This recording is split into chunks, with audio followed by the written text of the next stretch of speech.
But yeah, so I'll talk to you about some of our work at Argonne. We're a DOE-supported group. That's where all of our funding comes from. And so we've been working more or less intensively in research in solar energy as the interface between natural and artificial photosynthesis. So that's where our funding comes from. And as a result of this kind of combined natural and artificial, you end up viewing photosynthesis, and it's kind of the DOE view, that photosynthesis as an energy device.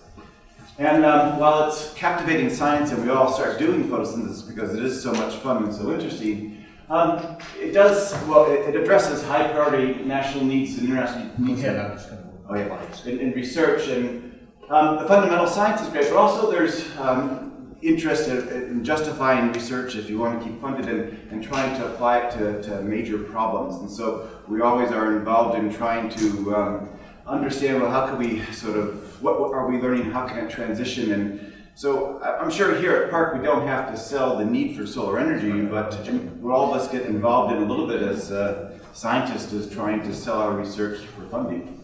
And so one of the questions you can ask, and because we work in this right next to the artificial field, is what about the role for biological and molecular approaches to photosynthesis? And from a DOE's perspective, that's not a given, but clearly there's biofuels, biomass, there's a lot of interest in biofuel cells or these bioelectrochemical devices, and well, for DOE, not so much for agriculture, but that's actually very important too. And so our approach to this, we're trying to investigate roles for molecular approaches to photosynthesis, is developing combined chemistry and biological approaches to solar energy. And it's a route for enhancing photosynthesis and creating hybrid materials that do energy conversion. Let me just show a slide here. So here's kind of comparing natural and artificial photosynthesis. So the artificial leaf and the real leaf. And of course, the remarkable thing, well, they have totally different architectures. And in a sense, their function is, as a consequence, the exact opposite. And obviously in natural photosynthesis, this is what PARC's all about. You have this enormous arrays, and these are some of the most beautiful, elegant structures in biology, with these chlorosomes up to, 100,000 molecules, all feeding excited energy down to one chlorophyll dimer, which is then connected to one catalyst center. So that's a remarkable architecture. We have enormous antennas feeding down to one catalyst. And then from there, a series of electron transfer and proton-coupled electron transfer, all three leading to CO2 fixation. Clearly, for the artificial leaf, exactly the opposite architecture. They have bulk to nanoscale materials. These are semiconductors, largely either organic or inorganic semiconductors. So they have band gap structures. You excite them. There's no antenna involved. The band gap puts electron on this distributed conduction state, and you have ground state holes.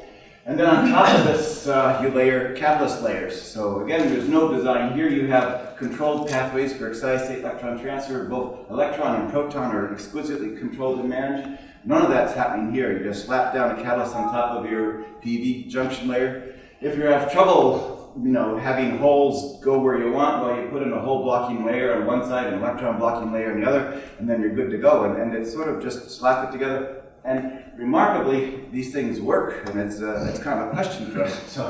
So what some of the benefits or the performance features of these semiconductor-type materials are is they work at high solar insolation, so 1 sun or even greater, they're still working maximally. They can do demonstrated water splitting to hydrogen fixation at 10 to 15% efficiencies. This is, Gretzel's last number with these perovskite solar cells. So this is actually quite a high photons, the chemical energy storage, and they have durable materials that last 10 to 15 years. And so, I guess the challenges for these things, why they're not sort of commercial as well, you can imagine they do limited fuels chemistry, that's the limitation. But why they're not actually being installed at this moment is really cost of processing and fabrication, as that you have to get something that's cheaper than gasoline or coal, and so this is what's blocking the technology from actually being transformative, but they're getting there. You look on the biological side, well, what biology does uniquely well is this CO2 fixation to complex carbon-based materials. There's nothing like it on the artificial side. There's no catalyst that can make complex molecules in a specific way. This self-assembly and repair and this recycling of materials is actually extraordinary too. This metal atom number efficient, so you have one metal atom coupled to all this, well, 4 maybe, but this catalyst, whereas on here you're having ultimately bulk or nanoscale materials. So in the end, this kind of design, if you're limited on metals, this becomes the approach that you want to do. And these things work great at low light efficiency, as Bob showed me years ago with your volcanic vent things. It's still mind-boggling how well that this sort of photosynthetic architecture can work with very few photons. But of course, the challenges are low efficiency, on the order of a tenth to 1% at best, and saturation at high solar insolation. So you're functioning poorly. So we've been obviously in science, there's been a lot of discussion of obviously bio-inspired chemistry. A lot of people will claim the things they do here are bio-inspired, but in reality not so much. We've been interested in the arrow going the other way too, is doing chemistry-inspired modifications to biology and see if we can sort of make improvements, and that's the sense of our hybrid approach.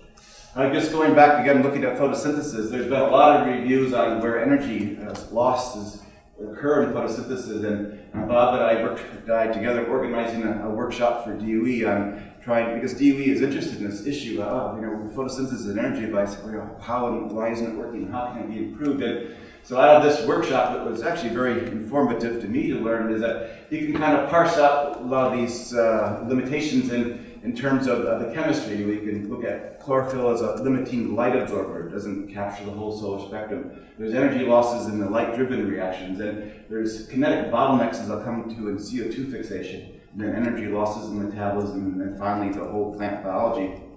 And so some of the work that we've been doing is kind of addressing these little starved things, is looking at where we can recover from a chemical point of view energy losses in photosynthesis. So we've taken our approaches sort of in trying to interface to chemistry with biology and are making these what we call biohybrids, and I'll show you in a minute. And so trying to with the idea of combining synthetic biology with synthetic chemistry and make an ensemble that you design both aspects of. And so you create these hybrids that have both chemistry and biological functions. From a fundamental science, we think it's interesting, just as you can test ideas in photosynthesis and energy conversion in a way that you can't do with photosynthesis alone. In photosynthesis, you only have chlorophyll or maybe carotenoids as light absorbers, but nothing else. So we can expand the range of chemistry that's going on in biology. And as I'll show you, we're thinking about this, we're trying to sell a little bit of this. It may be a strategy to enhance photosynthetic efficiency in plants and microbes, and that's something, well, beyond the fundamental science, is there something benefit about it? And we'll see. So we wonder about novel photosynthetic architectures, say solar electrochemical devices, or maybe even modified photosynthetic organisms. And so that's the kind of things that we think about.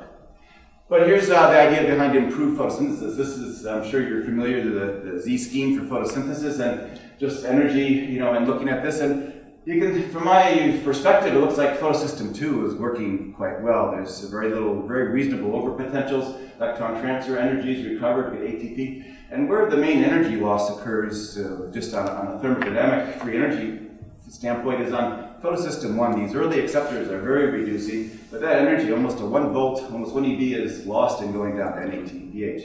And the second limitation, as I mentioned, is this CO2 fixation rate is rate limiting. As I understand it, at quarter sun, the light absorption capabilities of photosynthesis is saturated. And so all the excess light that happens from, they say, 10 a.m. to 3 p.m., you have to dissipate it. So this is where all those photo protection pathways kick in. It's just getting rid of excess photons. So this is a clear loss of that energy opportunity.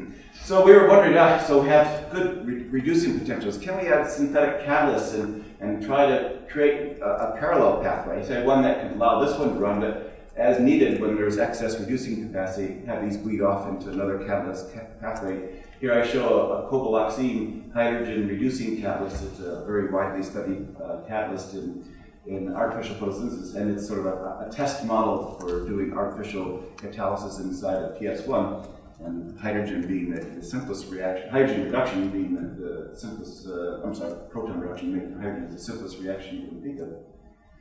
So we looked into this, and so here are the cofactors of PS1. I'm sure you're familiar. Here are the cofactors from the iron-iron hydrogenase. And it's, you can see this one-to-one analogy between these 4 iron, 4 sulfur clusters that are both in the terminal electron acceptors in PS1 and those acceptors, electron transfer chain and hydrogenase. Of course, this terminates with the 2 iron sulfur center of the catalyst site, and in PS1 this would normally go off to NADPH. And so it's clear, it's kind of striking just the analogy between these two systems. I mean, just begging the question, well, if you stick a catalyst here, can you make this system become a reductase or a catalytic center? So Lisa Uchek in our group started working on this, and she looked at a series of first nanoparticle, platinum nanoparticle, and then molecular catalysts, and just to summarize quickly with her work. And this turned out spectacularly well. This was her design. So PS1 getting electrons through cytochrome C6 and fed by ascorbate. Ultimately, you can imagine water splitting. Normally, flavored oxygen would dock on PS1, but Lisa had these succinic acid capped nanoparticles, 4 or 3 nanometers inside. So they electrostatically bound to the PS1, and they actually competitively inhibited ferredoxin binding. And then with light, she was getting fantastic numbers of hydrogen. In fact, here are her rates of time versus hydrogen evolution, and getting 80,000 molecules of hydrogen per PS1. And these cuvettes were just bubbling because they were making so much hydrogen. And so this was a remarkable demonstration. I just want to emphasize that at this same time, John Gobak was doing similar experiments, and he was making electron transfer wires between the nanoparticle and the iron sulfur cluster. What was unique about Lisa's work is that she was doing this based on sort of totally self-assembly. So and getting again these fantastic rates. Just summarizing some of her work, so she looked at a series of catalysts, and what we think now is that this for creating a photosystem 1 catalyst product hybrid, that its function is really, at this moment, limited by the catalyst and not by the biology. So for nanoparticles, we get these turnover frequencies, which are a function of how bright your light is, but we estimate that this is a quantum yield of 1, that every single electron that's being put out through the iron sulfurs ends up going into hydrogen, and so this frequency is determined by a light source. We're getting over 80,000 turnovers in time, so this is working quite well. When she switched to a molecular catalyst, this cobalaxine, which is again one of these very widely studied, the turnover frequency dropped down to about half, and so that means that this quantum efficiency for the same light is about half of what it was for the nanoparticle. And then even worse, the turnover numbers dropped down more. There's another catalyst. These are from Dan Du Bois' group, these P2N2, these nickel catalysts that his group was talking about a lot. So Lisa tried these in her system. Turnover frequencies, or i.e. quantum yields, even drop lower, and then the turnover number, which is the catalyst falling apart. We know that the PS1 lasts longer, and so these turnover numbers come from not the PS1 dying, but it really is coming from the catalyst dying. And so what we think about this in the end is that, here's the free energy diagram for PS1, the steady state of P700 and down to its acceptors. This line here shows the hydrogen reduction potential at pH, whatever it was, 6.3. And so platinum is right there at that potential, and it's a nice downhill drop to platinum, making hydrogen, and that works great. What we know about the cobalaxine, cobalt 2 to cobalt 1, the first reduction potential for making hydrogen, is it's quite a bit more negative than we don't have it in the protein, but this puts it a little bit higher, so we can imagine that one of the losses in quantum yield for this is because of the limitation in the reduction potential. This is just is a little bit too high to reduce. These nickel catalysts, in principle, would be a downhill electron transfer drop.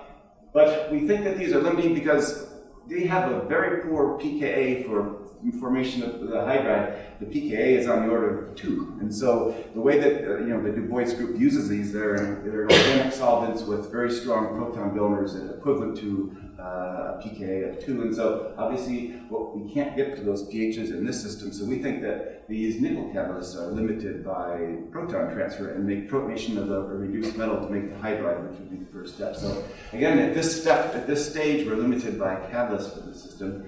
And then these turnover frequencies reflect the fragility of the chemical part, not the biological. But the principle's there, and so we think it works well. In order to move forward, we really would like to, achieve control and understanding at the atomic scale. We have crystal structures, but what you need to do is go in and these were self-assembled, and she had no hooks and handles on these, no covalent linking. You need to combine protein and catalyst engineering, and for us, we just don't have the infrastructure to do PS1 molecular engineering. So we decided, and then not only that, these things are enormous complexes. If you want to study the catalyst and you have a million molecular weight particle, this is a difficulty for challenging. So we got interested in looking at smaller redox proteins as frameworks for building this catalysis. And so they'd be models for photosynthetic protein engineering. And we can investigate this abiotic and natural cofactor assembly of proteins and then investigate the principles, just the design principles for linking light-driven chemistry to these catalysts. And if they work, alternately, if we wanted to, we could insert them back into real photosynthetic proteins. But what I wonder too is whether these motifs will have value in their own. And so I'll show you some of that. So Lisa has been looking recently at spinach ferredoxin as a host for a solar's photochemistry framework, and it's a 2-iron sulfur center protein normally involved in a steady pH reduction electron transfer. It has a histidine and a free cysteine group involved in it. So one of the things that you can do is that we coupled this with a photosensitizer, one of these ruthenium tris bipyridal molecules, and it had a tag on it, I'll show you in a minute, that allowed it to covalently link to cysteine residues. And this cobloxine catalyst likes to coordinate in its axial ligand position to nitrogen donors, and so it'll bind to a histidine group. And then she made a complex that had a photosensitizer, potentially an intermediate electron transfer group, and then the catalyst. And in this system, with ascorbate as a puncher for the excited state, so ascorbate donating to rubipi, she could eventually end up making hydrogen. So here's the profile of hydrogen versus time, but you can see hours time scale and making about 150 moles of hydrogen per mole of catalyst. So not a strong rate, nothing like PS1. And what I can show you is that, looking at some of the TA, and this is work that's going on, what you can show is that for the first flash, you take a system and excite the ruthenium chromophore, and what you see, this is showing the cobalt 2 to cobalt 1 spec echem. So reducing cobalt 2 to cobalt 1 creates a strong absorption around 600 to 700 nanometers. If you monitor that transition, pump this with light, you get an instantaneous fast reduction of cobalt 1. So a transition of cobalt 2 to cobalt 1. This is for the ruthenium, ferredoxin, iron sulfur, cobalt system. You take out the iron sulfur center, and then the reaction doesn't happen. And so she's getting good transfer to the cobalt in the first step, and she can show that by EPR. And what we suspect is happening is that it must be the second step, which is rate limiting. We're not getting a second electron delivered, although we're getting very efficient formation of the first cobalt state.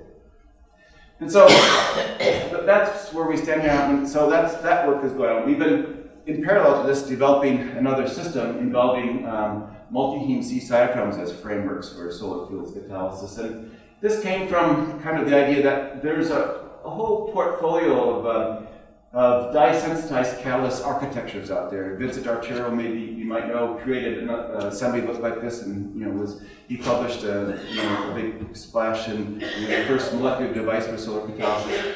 Of course, this had again very few turnovers, and what we could show from this Mike Wazlowski has similar things. What you see in all these covalently linked photosensitizer catalyst dyad systems, that yes, you can get very fast electron transfer from the photosensitizer to the catalyst, but because of the connections, you get very fast return. So even if the forward rate's 100-fold faster than the back rate, these forward rates are so fast, the back rate's too slow, that you cannot have secondary donors go in and reduce them. And so there's no system yet where you have these dyads that is actually is an efficient solar fuels catalyst. The best ones are actually these multi-molecular.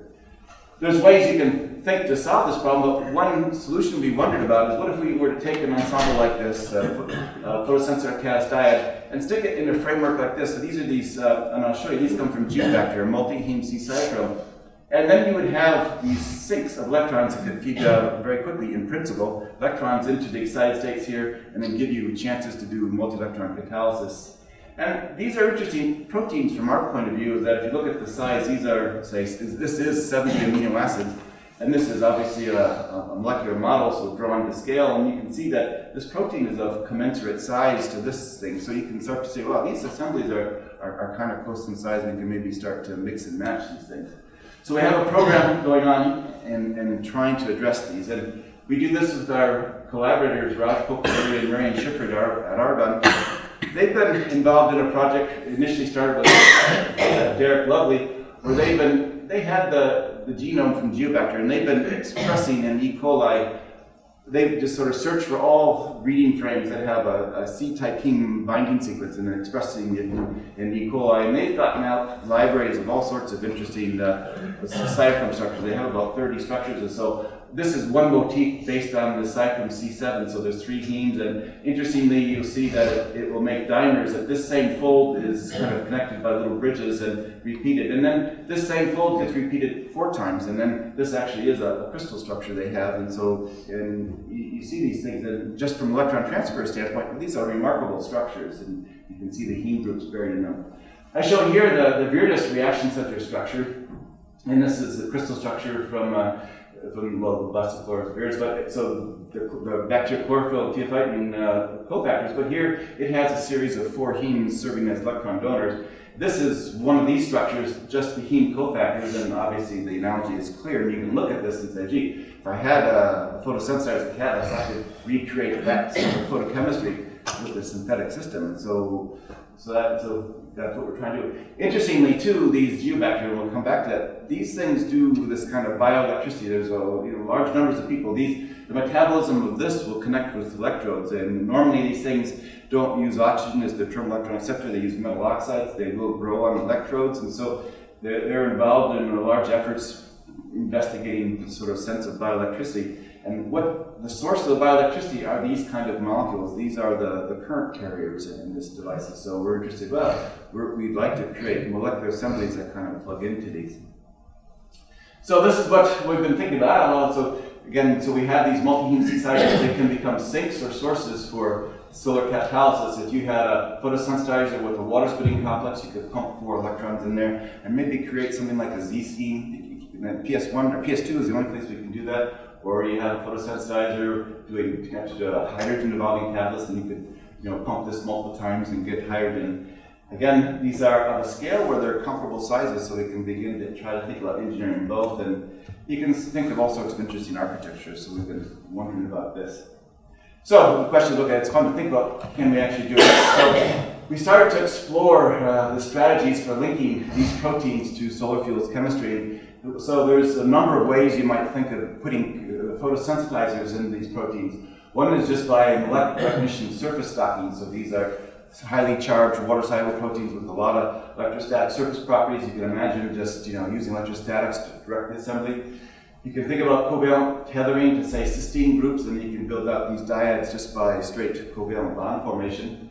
You could use the protein backbone itself as a way of organizing the photosensitizer and catalyst. You could say cysteines to link one. If you had orthogonal chemistries for capturing these artificial cofactors, you could put a photosensitizer in one and a catalyst in the other, and then you could build an electron transfer chain in whichever direction you want. And ultimately, too, we could do heme deletion and use the natural binding spot. Then we have, say, ligands for artificial cofactors. So we have been sort of going through and looking at all these different strategies and see which ones work.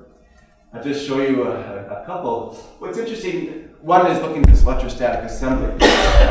Raj Pokhari and his collaborator, Carlos Seguero, they were looking at NMR features, and there's people have been used this anthraquinone disulfonate as a humic acid surrogate. One of the features is that this geobacter is that it seems to interact with humic acids in the soil, and so they can trade electrons back and forth through the humic acid materials.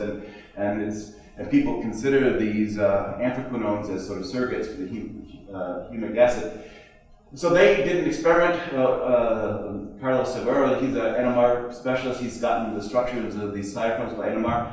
And for example, there's 3 heme groups in this protein, and each of the heme groups has methyl residues. And so these methyl residues are all contact chemical shifted to far away from protons. And interesting, so not only are each methyl group at a different parts per million chemical shift, that each site has a different shift for each of the methyl groups. And so you can distinguish, these hemes are labeled 1, 3, and 4 because this is geobacter.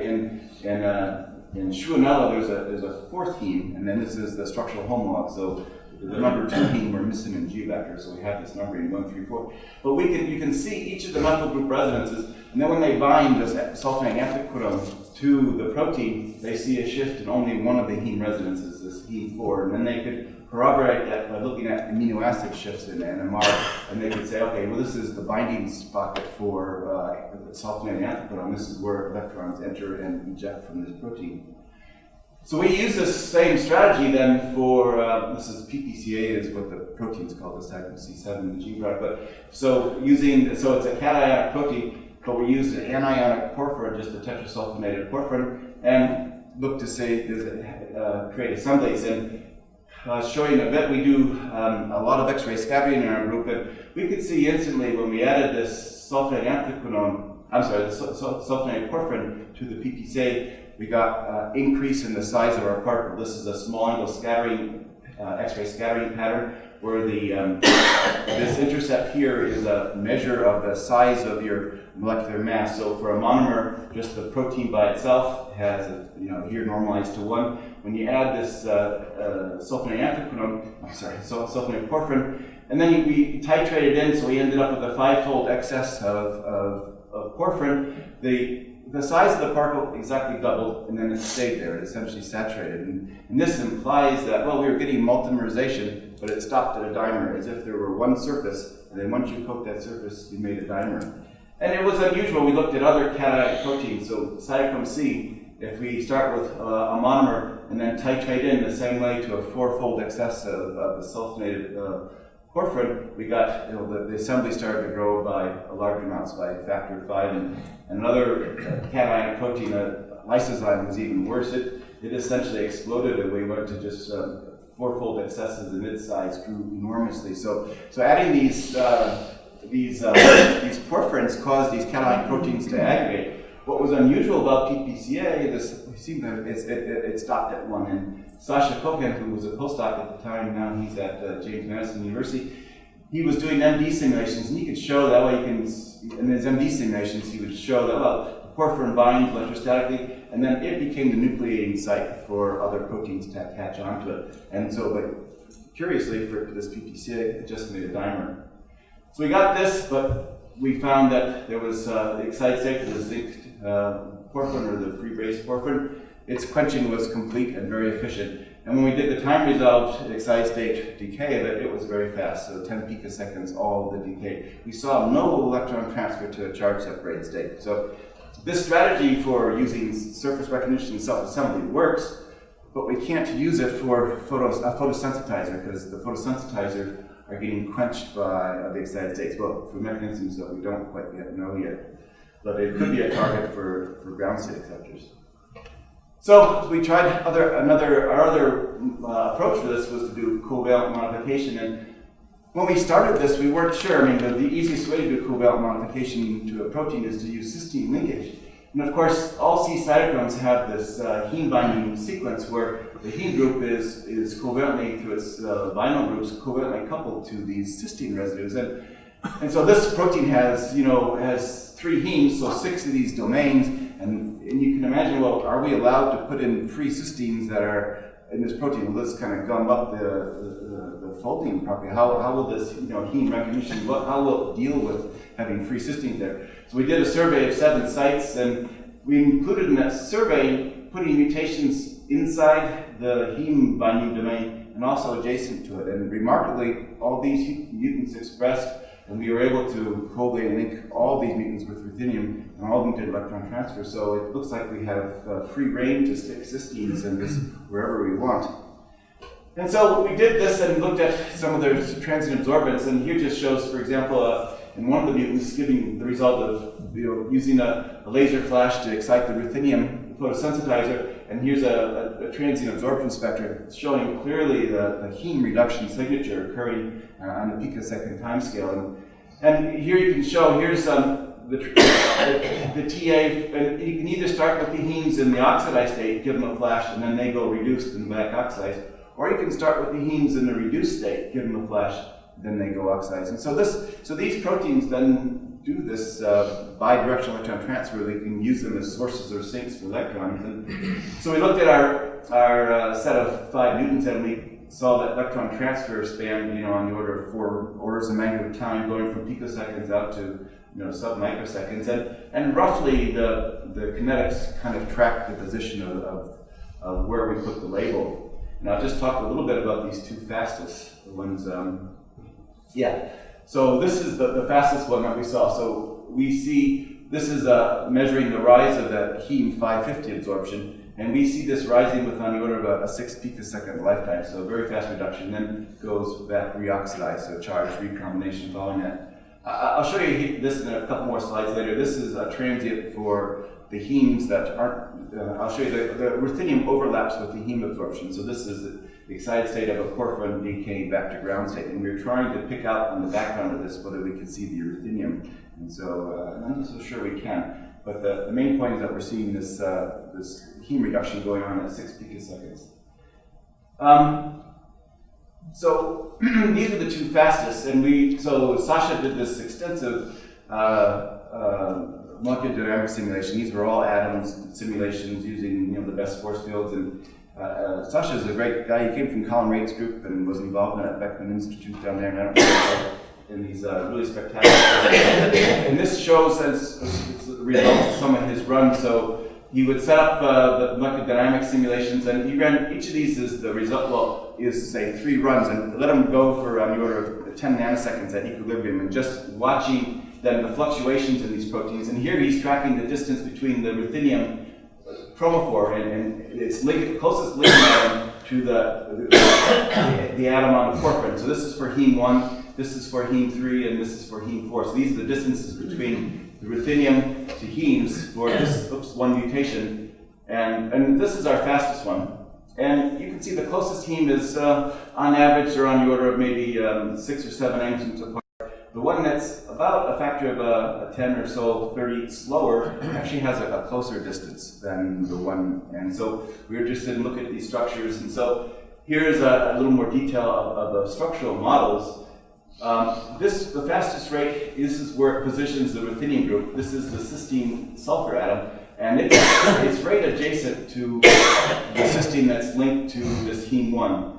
And so this is that the 6 atom bridge between this sulfur, and then it's directly into the heme. There's also a close through space distance between this ruthenium ligand and this heme 3. And I show this in the space filling. They're in virtual van der Waals contacts, so you can imagine this could be a pathway for electron transfer too. The one that's 30-fold slower, was its MD structure. It was positioned 6 amino acid residues further away, so this is where its position is. And so instead, we moved from here out to here. This put in a longer, atom connection to this heme 1, to that cysteine, but it was in close proximity to this heme 3, the same one as there, but not through the vinyl group, but through the propionic acid. And it's interesting because the propionic acids obviously have a charge of -1. Ruthenium has a charge of +2. And then in the MD simulations, it seemed like the charged labels seemed to sort of make a little bit of a electrostatic association where there was kind of a contact between these 2 groups. And this actually gave it close contact, but through the propionic acid group. But now it had a much slower electron transfer time, about 130 picoseconds compared to 6 picoseconds here. And then for all of them, we saw forward and back rates.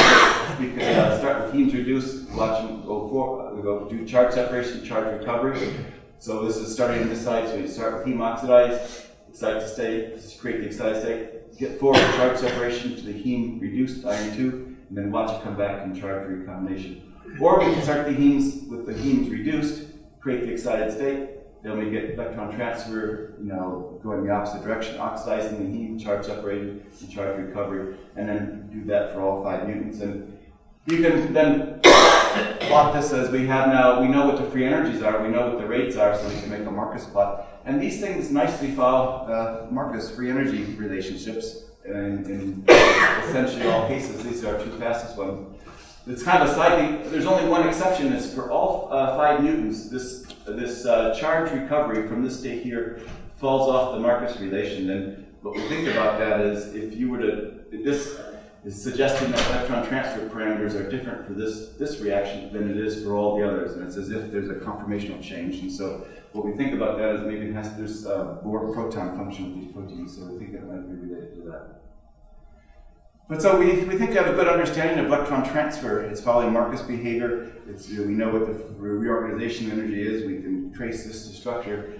We're interested, since these things are so fast, so 6 picosecond electron transfer, approaching primary photosynthetic electron transfer, we're interested in looking to see how well these things function at cryogenic temperatures. So we recently did a measurement at 2.8 Kelvin. Look at this, and I just wanted to show you this. This shows a series of transients, and well, the 0.3 picoseconds, the very first, I'll show you what this is. This happens to be the iron excited state, and then with time, we start to see the reduced iron species. And what's happening is this is where, this shows the absorption spectrum. This is the blue line is our ruthenium chromophore, and I don't know if you can see it, black is our protein, and so this is the normal ferric oxidized heme protein. And then if you make a one-to-one complex before you get this green line, and one is, well, the late complex, the other one is the sum of the two. And you can see that the ruthenium chromophore is overlapping the heme, but there's no place in this spectrum, well, we can't really pump out here, but pumping in this visible region, we're going to pump both the ruthenium atom, the sensitizer, as well as pump the heme cofactors. And so the absorption ratio is roughly 3 to 4 to 1. So for every one photon for every one photon that we excite ruthenium, we're going to excite, on probability, maybe we have a 3 times probability of exciting the heme. And that's exactly what we see from those photons that are absorbed by heme. We create a ferric heme, in this case, excited state, which decays in a couple of picoseconds.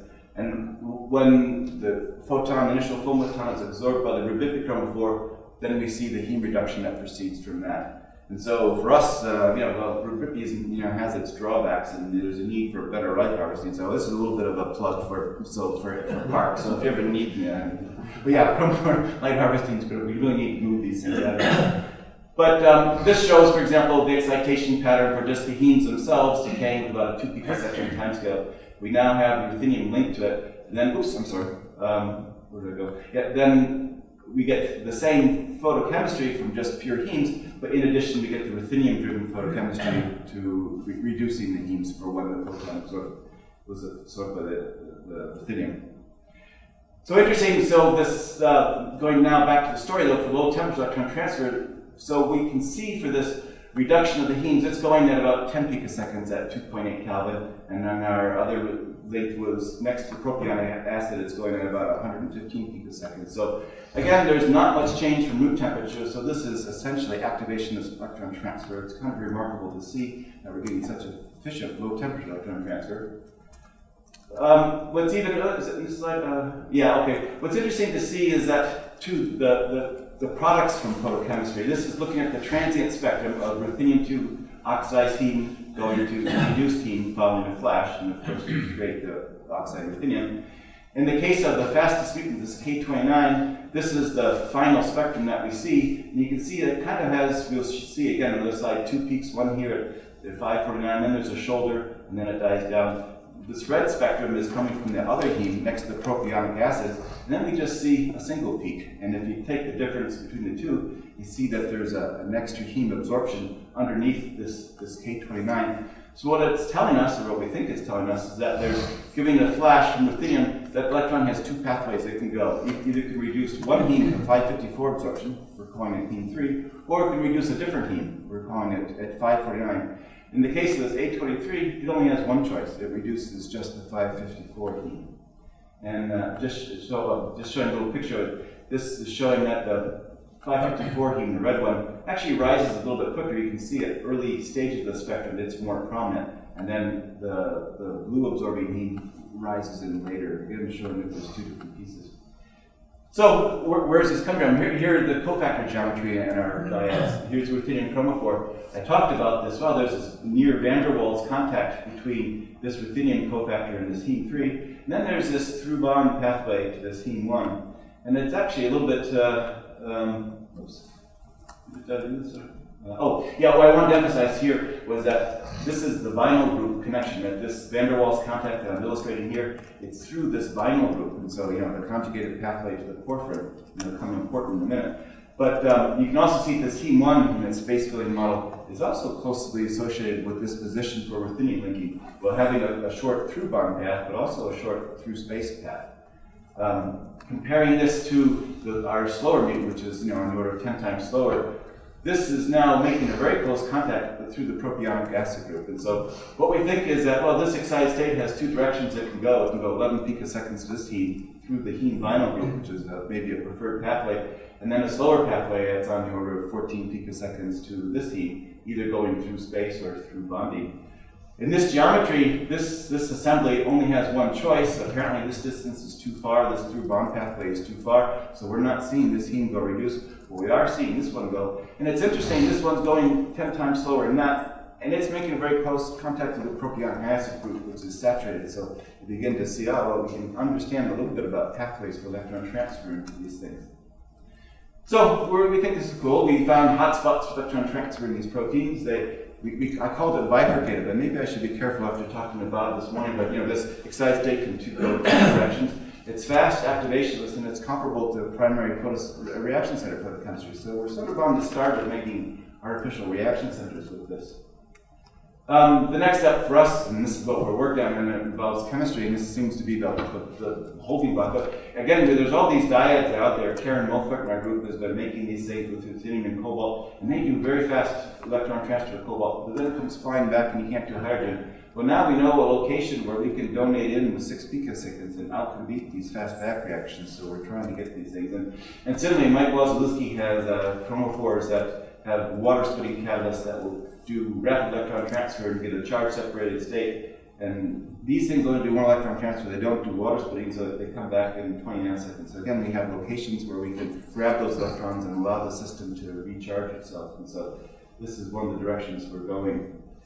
So we've been interested in this water splitting. I don't know, I just have a couple minutes left, but so now we're interested in these multi-hemes working. We're starting to see if we can kind of functionalize them in ways.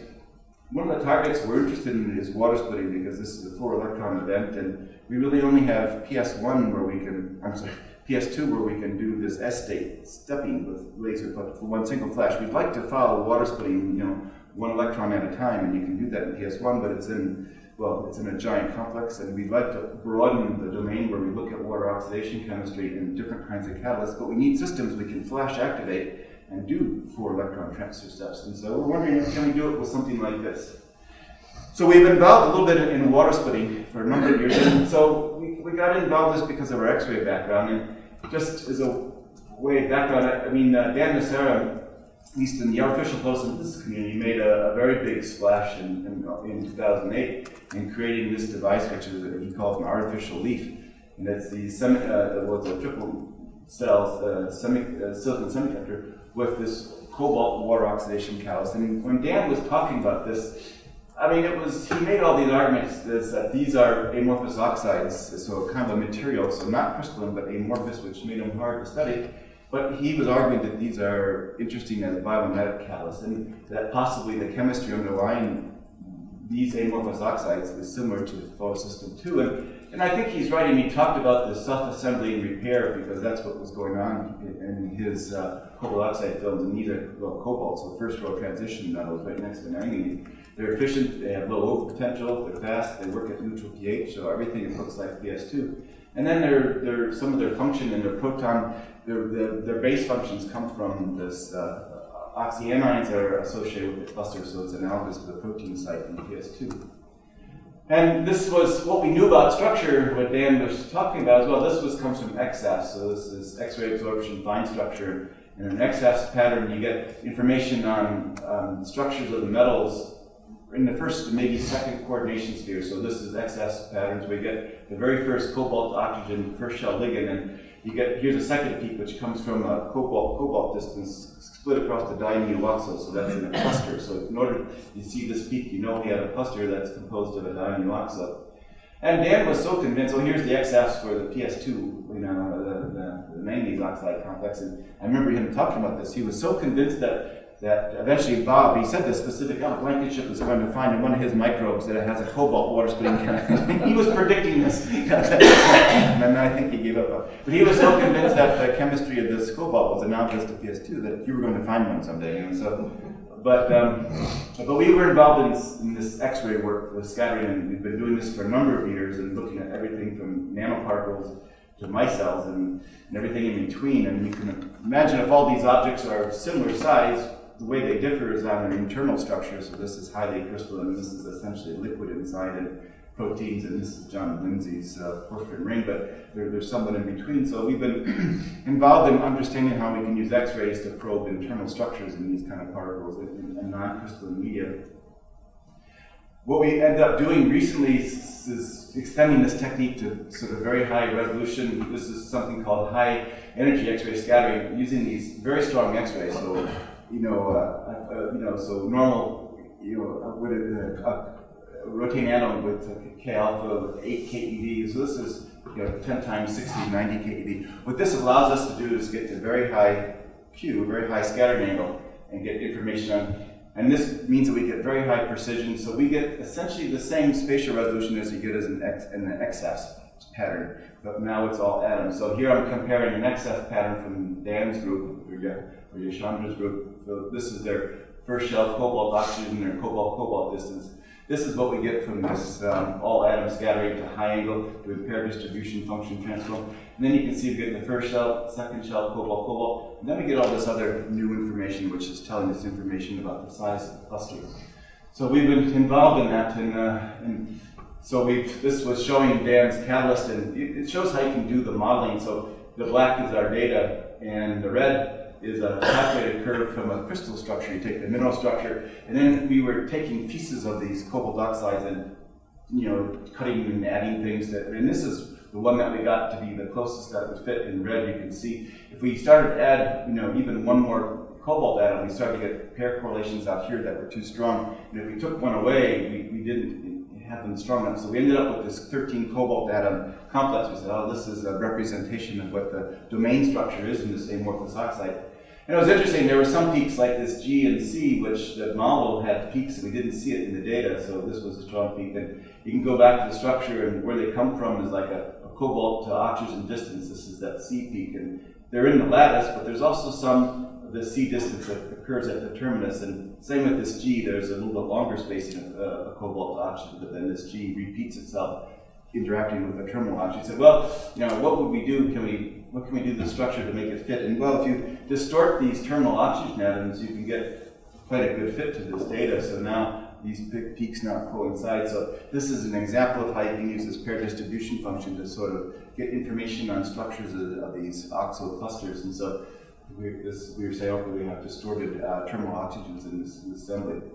The phosphates I won't talk about, will come later. But so in this answer EFRC, this is what I've been doing for them, looking at structures of water oxidation catalysts. And this just iterates, again, with this pair distribution function to get information on inner and outer shells. And I just want to say, well, there's visions where we can move to pump probe doing this time dissolved. And we've also been developing nicely through answer, because we have all these material science, these very high porous, high surface areas where we can measure these films in situ on electrodes, and we're hoping to be able to do molecules too, maybe proteins, so we'll see. But just to give you a flavor, this Gary Broderick and Bob Crabtree are involved in this center, and they're creating water oxidation catalysts, and they've been working a lot with iridium complexes as models for water oxidation, and they use them as models because they work so well. But it's remarkable. They show that these are not the catalysts themselves, these are precursors. It's just like in PS2, you have to oxidize these and then they become activated for water oxidation. And what they become is actually the question. So if they use this ligand here and they oxidize this, they create a very active water oxidation catalyst. Apparently it's the best to date for a homogeneous one. And so it has to do with the CP star ligand degrades, and they make some sort of complex that becomes the real catalyst.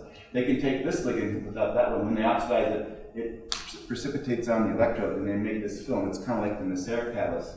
And so just to give you, we started off with doing this one because we were doing the circa. This shows the PDF, well, XFs, first shell and a hint of a second shell. This shows our PDF for this blue layer, a much smaller domain than what the Nicera catalyst is. And so we represent this domain by this 5 iridium atom cluster. We don't think it's exactly this cluster, but this cluster represents the right ratio of first shell, iridium to oxygen to di-mu-oxos, with this be here, to these mono-mu-oxos. So this cluster is a representation of what it looks like. We also mentioned we can do this pair distribution in solution, so it means that we can access these homogeneous catalysts, and so we're sort of moving in that direction too. And just a summary, but comparison of water oxidation clusters and natural and artificial photosynthesis as well. The Nicera one we estimate to be about 13 covalents. This iridium one that the L group has is the small, so it's on the order of 5 atoms, and this becomes comparable to what the water splitting catalyst is. And so these mechanisms, and how it assembles and what it is determined by its ligands. So we're interested in getting at that. So we had this idea that, and I don't know if this is up to date, but my picture is that from assembly of the OEC and PS2, that it's sort of at this PowerPoint diagram level. We need, it's similar to artificial photosynthesis. You start with a place for metals to bind, and so you need the metal salts, you add them, then you need light to oxidize the metals to high valence state, and spontaneously they make these oxo complexes that will go on in nucleotide clusters. That's exactly what's going on in these homogeneous catalysts. So we like to make molecular assemblies that duplicate that. So that's where it's going. So anyway, so these redox proteins we're heading, you can imagine with the direction I'll finish up.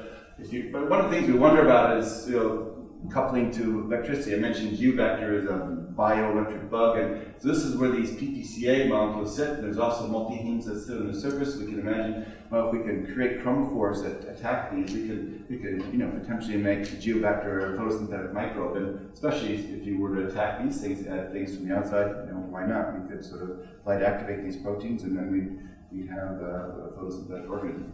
So those are the kind of things. This idea of combining synthetic chemistry and biology, we do call them biohybrids. There's actually a much better name out there, bionic plants and bionic leaves. This came from it's Mike Strano at MIT. He was he put carbon nanotubes, and he got them to go through Arabidopsis leaves. I was astounded. And they're in chloroplast, and then he shows, okay, having these black carbon nanotubes helps the plant absorb light 30% efficiently. And Dan Nicera published something. It's probably out by now, but a bionic leaf, he called it. And what it was this water splitting electrolysis, making hydrogen, and then he has Ralstonia sort of using that hydrogen to make CO2, and that was his bionic leaf. But anyway, there's some sort of directions where this is going.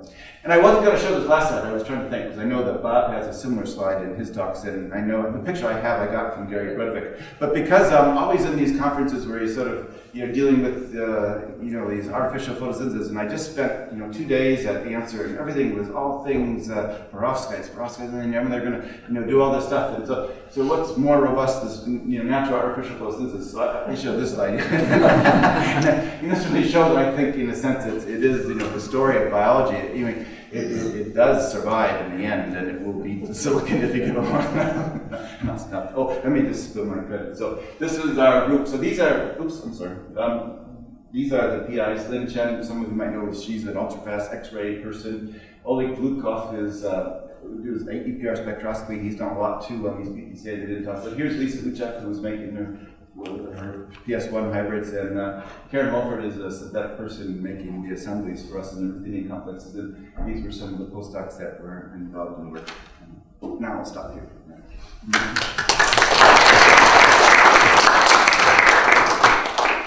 Okay.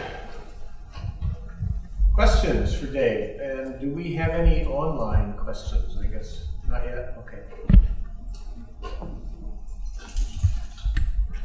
What's the, for this text, this high resolution X-ray scatter, what's the time, you mentioned doing in situ experiments, what would be the time resolution you give that? Well, that depends on the intensity. So I would say for now it's sort of the microseconds, milliseconds with the current, synchrotron. So this high energy X-ray, so it's going to be a nuanced answer, so we were literally using these 60 to 90 keV. So for that, we'll get the worst resolution because it has to come from a synchrotron light source, because you'll never get these from the very fast lasers.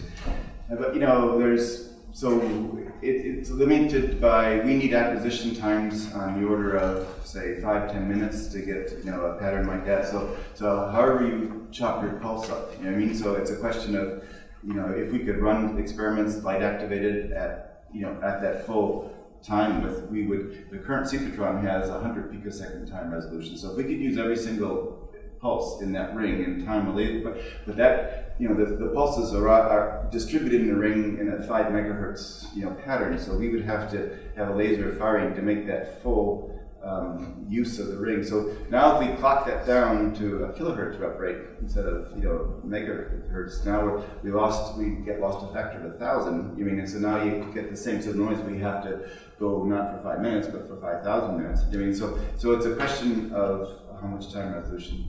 And what we discuss is that APS is going through a major upgrade, and there's a whole science case, and it's a $500 million project for DOE. There's something, it's interesting. It's called this. Now they're calling this technical name, the multi-achromatic lattice, for a storage. They first came up with the name. They were going to call it the ultimate storage ring. It sounds we're going to build the ultimate storage ring. Then they realized that once you build the ultimate storage ring, there's no. And then they came back and they said, we're going to build the multi-achromatic. But what they're building a ring that everything is focused about. This achromatic. You can imagine like an achromatic lens that when you focus light at multi-wavelengths, not all wavelengths focus the same. So they're going to. That's what synchrotrons are now, and so it loses a lot of high energy. So now they're going to have a multi-achromatic X-ray, tuning devices. So all wavelengths will be coherent, and so that will allow focus, and that's going to allow opportunities for increased intensity and time to pulses. So we're hoping that the time domains will show. Have people used this new high energy X-ray technique on the PS2 system? It seems like the resolution of it is just fantastic. It is fantastic, and I could show you slides like that, and it's an all-atom technique. So so you're going to get all the pairs from all your carbon-carbon pairs for the entire protein. And then, buried in there is going to be your OEC. So you're not doing edge. No. So that's what that's the danger. That's the danger. Disadvantage of it. So and our sensitivity, because high energy X-rays have small, scattering cross section. We estimate we need things to be on the order of 5 millimolar to get a good pattern. So I can imagine.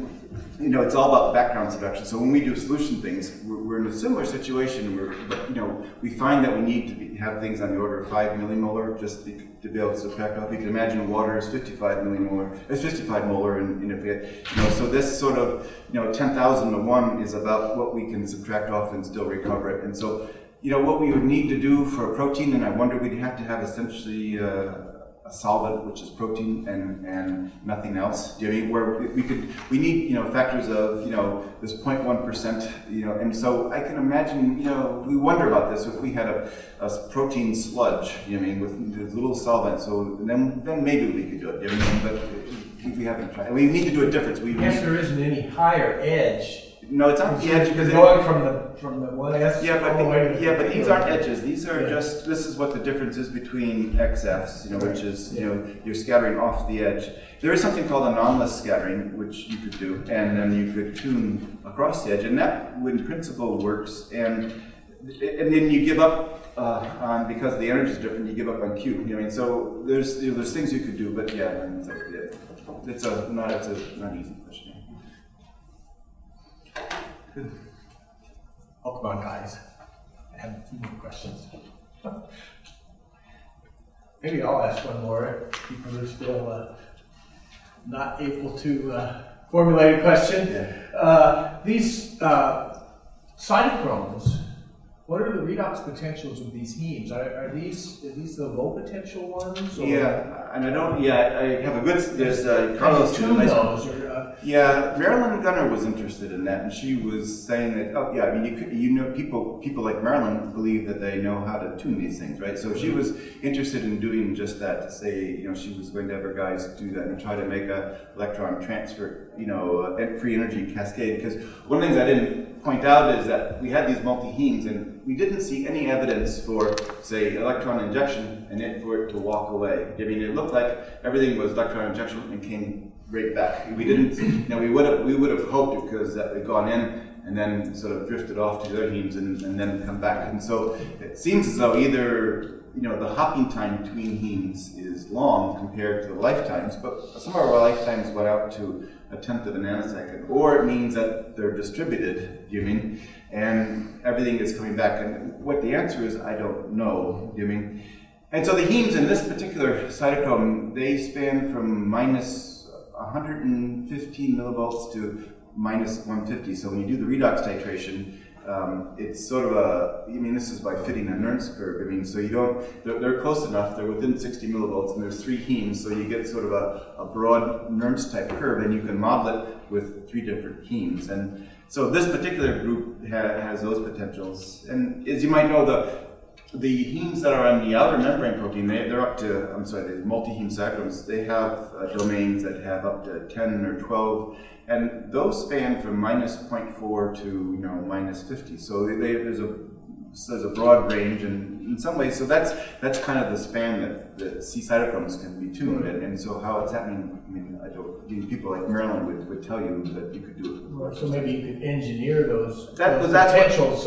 That's what Marilyn was interested in doing. So we need what in our system. What we need to do is have something that closes the door once the electron's been. So we have this cat that's strongly oxidizing RuBiPi, which is drawing the electron back out. We need to reduce it, which in principle we could if it's a scorbate or anything. And then we could watch the electrons hop around. So that was that would be the kind of thing. Great. Yeah, so with the PS1 nanoparticle work you talked about at the beginning, does the size or morphology or number of nanoparticles you stick onto the PS1, does that alter the turnover number for the hydrogen production? I don't think they studied that in any like that. I remember they created these nanoparticles and then made a mixture. And I remember once we were trying to do EMA, and we'd never done SEM on it, we did what's called TEM. So when you do staining at the UFC, it's actually spectacular. PS1 is amazing because you see these structures, with dark stain, and it was gorgeous, and you could see, barely, these nanoparticles were quite small. They were 3 nanometers, so and they were a little bit hard to see, but you could see them. So Lisa was doing this in a way that she wasn't, I don't think she was controlling stoichiometry. I think she was using just a self-assembly. So these things had a strong negative charge because they were thiol groups, a bifunctional linker, so the thiol to bind to the platinum, and then a carboxyl group, which gave it a surface charge. And so that was some sort of a polyanion, and that's what made it stick to the protein. And I don't think she was controlling numbers of I don't know. And I remember when we looked at the EM, because we thought this might be interesting, just to try to see it, but it was harder than we thought. And so we never pursued it. It's a good question. Our feeling about this a little bit was that, well, it was cool that it worked, and platinum is a good demonstration, but in reality, no one's interested in platinum as a catalyst. So, because I was thinking, along those lines, I was thinking, because these are trimers, if you did have 1 nanoparticle position at places, this X-ray in those nanoparticles, those 3 platinum nanoparticles should have a very strong, scattering interference pattern, and very characteristic. So we never did the experiment, but because we just thought, well, we kind of quickly moved on to the molecular. But those kind of things it'd be interesting to know. It just it was something we thought, was it worth the time or not? Do we? No. You answered my question. Yeah. Okay. Could you add an antenna to the ruthenium system? Because it seems like one of the limitations there is that the sort of extinction coefficient is not really high enough to give you good solar interception. Yeah. I mean, what people do when, so obviously these ruthenium dyes are used widely in Grätzel cells, right? And so the way to shift them to the red is they do these push-pull assemblies. That seems like to be the best motif, is that you use this ligand and you have, say, an electron donor, and so then you create a ligand that its excited state, well, this does metal ligand charge transfer is the nature of ruthenium excited state. So now if you have a ligand that has electron accepting donor, you can sort of push and pull on that and create a red shifted peak. Those things work, and the reason why we still haven't jumped on those is that they tend to be kind of very non-water soluble, and so, I mean, I don't know if I was thinking, John Lindsay, I mean, if what we need is someone like John Lindsay to make a water soluble version of your chlorines, your bacterial chlorophylls, that we could link onto proteins. I mean, you guys have that spectrum that you show where you can shift it every 20 nanometers, it has a peak. I mean, those kind of things are spectacular. So that would be, I mean, we need, I think, so dyes come from artificial photosynthesis. Everyone working in artificial photosynthesis, no one is really doing very much aqueous chemistry. Grätzel cells are, usually, something else, iodine, and they're sort of moving to ionic liquids and things because the water is a problem. No one really wants to work with water. The other types of organic chromophores are OPD. Again, these are these thiophenes, these push-pull type things, but those are polymers. They're very long. They wouldn't be very amenable to water-soluble systems. We need a water-soluble redshifted chlorophore. Okay. Any other questions? Do we have any online questions? No. So, if not, let's thank Dave again for a really exciting talk. And we do have refreshments outside.